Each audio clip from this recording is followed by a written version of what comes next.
27 minutos, conversamos a esta hora con el diputado Diego Chalper, secretario general además de Renovación Nacional. ¿Cómo está, diputado? Gracias por estar con nosotros a esta hora. Hola Álvaro, muy bien. Aquí en vivo, 1:27 de la mañana. Plenas negociaciones lo pillamos. Plenas negociaciones. Ya, vamos a hablar después de eso. Pero nos convoca la acusación constitucional contra el ministro Ávila.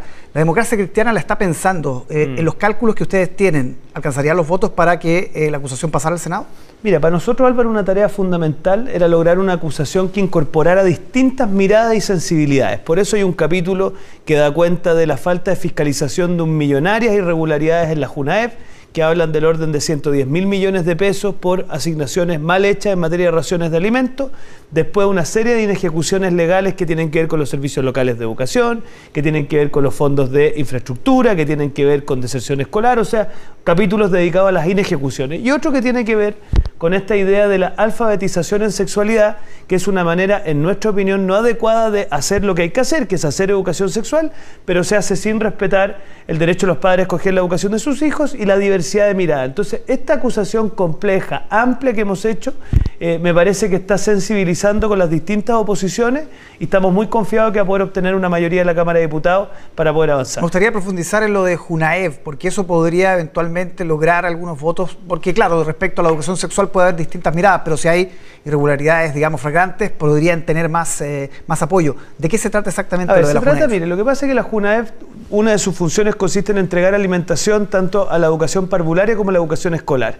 Ahí lo que hemos denunciado con antecedentes que puede leer la ciudadanía en la acusación es que hay pago por raciones que no se entregan, es decir, se le paga a proveedores para dar alimentos que no dan por mucha plata, y en paralelo además se le exige a ciertos proveedores entregar alimentos que no son licitados, no están en los contratos y por un sueldo que se llama un ingreso variable bastante discutible. Entonces, ¿cuál es el punto?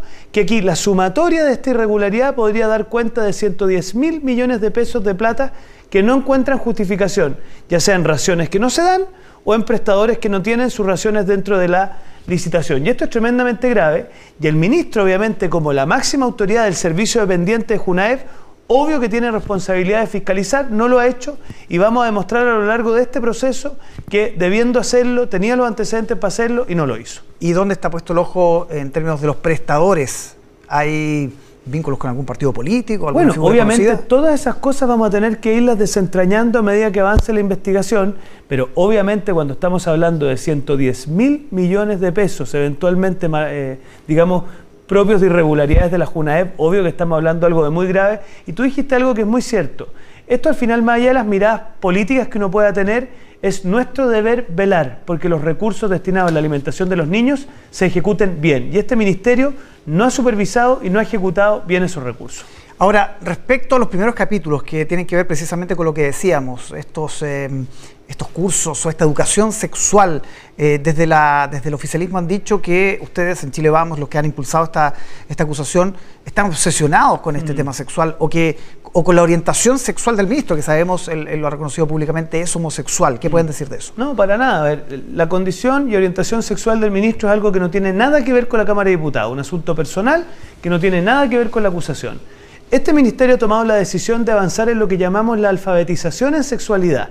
Nosotros creemos que Chile tiene que haber educación sexual, pero algo distinto es cuando usted pretende hacer una alfabetización, porque ahí lo que usted hace es tratar de proponer una mirada en un tema que es tan sensible que tienen que haber varias miradas, y de esa manera usted afecta el derecho de los padres a escoger la educación de sus hijos. Entonces, un ministro que avanza en esa dirección, que no ejecuta legislación que le es vinculante, que no fiscaliza los fondos de la JUNAEP, nos parece que hoy día no está conduciendo al ministerio a la altura de cumplir sus obligaciones legales y por lo tanto nos parece que tiene que ser acusado constitucionalmente. Vuelvo sobre lo que le planteaba, los votos de la ADC podrían estar, los del PDG. O sea, eso marca una mayoría. O sea, nosotros creemos que los antecedentes que hemos puesto arriba de la mesa en estos 7 capítulos van a entusiasmar y persuadir a una amplia mayoría dentro de la Cámara, y nosotros creemos que son lo suficientemente persuasivos para entusiasmar a todas las oposiciones, y yo creo que incluso ciertos partidarios del gobierno se hacen la pregunta de cómo es posible que en JUNAEP haya ese nivel de irregularidades y el ministro no sea capaz de detenerlo, y obviamente quizás no lo van a poder decir, pero se dan cuenta que esto es mucho más profundo que una cuestión puntual. Lo quiero llevar a otro tema, la situación del diputado Mellado que conocimos la semana pasada, la filtración de esta reunión con el presidente Boric. Cambiaron mucho los discursos, lo que se decía el día anterior, antes de que se supiera quién era, respecto a cuando Mellado finalmente reconoce. ¿Qué va a pasar con él en términos de, primero, su militancia y en términos también su calidad de diputado? Porque acá hay acciones legales interpuestas por el gobierno, en fin. A ver, yo creo que lo primero que hay que decir es que tanto el diputado Mellado como todos sabemos que él tiene que asumir sus responsabilidades. Lo dijo en su comunicado, lo dijo en su declaración pública que hizo al día siguiente, o sea, nadie ha puesto en duda que aquí hay que responder por las responsabilidades. Yo creo que el cambio de discurso del presidente Boric, que en la mañana decía que esto no era constitutivo de delito y que tenía que resolverlo la justicia, y en la tarde hablando derechamente de delito, a mí en lo personal me parece que el presidente ahí se inmiscuye en atribuciones que no le son propias. Esto va a tener que seguir su curso.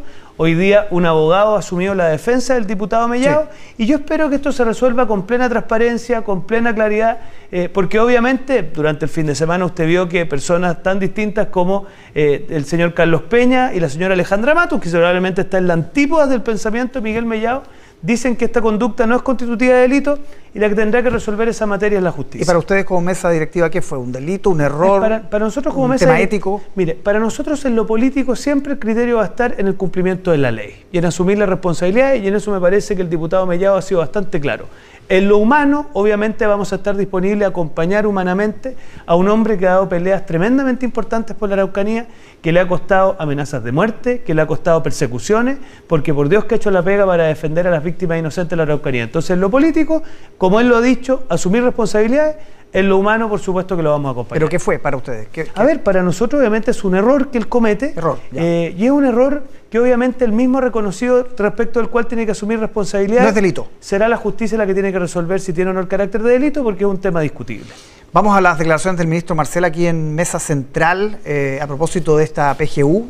Y también habló de que hay que avanzar, porque si no podría llegar hasta un estallido social. Sorprende, ¿no? Porque es el ministro que siempre ustedes desde Chile Vamos dijeron es el ministro probablemente más moderado, con quien se puede conversar, y él tiene una pega muy difícil de hacer, que sacar adelante la reforma tributaria. ¿En qué pie queda eso? A ver, para nosotros las declaraciones del ministro Marcel han sido decepcionantes. Primero porque son falsas. O sea, no es cierto que la PGU no haya incorporado un informe financiero adecuado, incorporó los informes financieros, incorporó la eliminación total o parcial de exenciones tributarias, también contenía ciertas provisiones. O sea, decir que no había un plan de financiamiento para la PGU faltara la verdad. Y creo que así lo han ratificado hoy día varios senadores, y por lo demás es un poco agraviar al Congreso decir que se aprobara algo que involucra gasto y que no tuviera financiamiento asociado. Por lo tanto, yo creo que ahí se comete faltar a la verdad, y en eso ojalá el ministro pida perdón y lo corrija. También es desconcertante porque nos cuesta entender que alguien que tiene que entrar en un proceso de conversación parta generando tal nivel de desconfianza y controversia. Entonces, yo quiero creer que el ministro Marcel se equivocó y que por lo tanto él va a tener que pedir disculpas, rectificar, reconocer su error y partir de cero, porque en las circunstancias que estamos va a ser muy difícil para la oposición avanzar. Mire, yo le he dado un ejemplo y de la mañana a una persona. Esto es como querer negociar con los argentinos y partir diciendo que las Malvinas son de Inglaterra. O sea, es algo totalmente desconcertante, porque es partir la conversación generando una controversia con tu contraparte. Evópolis se bajó este lunes de las conversaciones. ¿Qué va a pasar con RN? Nosotros como Renovación Nacional, lo he dicho hoy día mi jefe de bancada, vamos a tener que estar muy a la espera de cómo actúa el ministro, pero también estamos muy incómodos si esta va a ser la tónica de la conversación. En las próximas horas se decide también lo que va a pasar con la diputada Catalina Pérez en la vicepresidencia de la Cámara. Ellos terminan muy pronto su periodo, pero todas estas acusaciones con el Ceremi de Antofagasta, su pareja, esta organización, han complicado y han enredado, y ustedes están pidiendo que termine anticipadamente la gestión. ¿Qué va a pasar ahí? Porque podría involucrar también a Vlado Milosevic, al presidente. A ver, hoy día se aprobó la renuncia del segundo vicepresidente, que es primer vicepresidente, que es don Carlos Bianchi. Yo creo que ya es un hecho de la causa de que la mesa de la Cámara ya no está en condiciones de seguir conduciendo.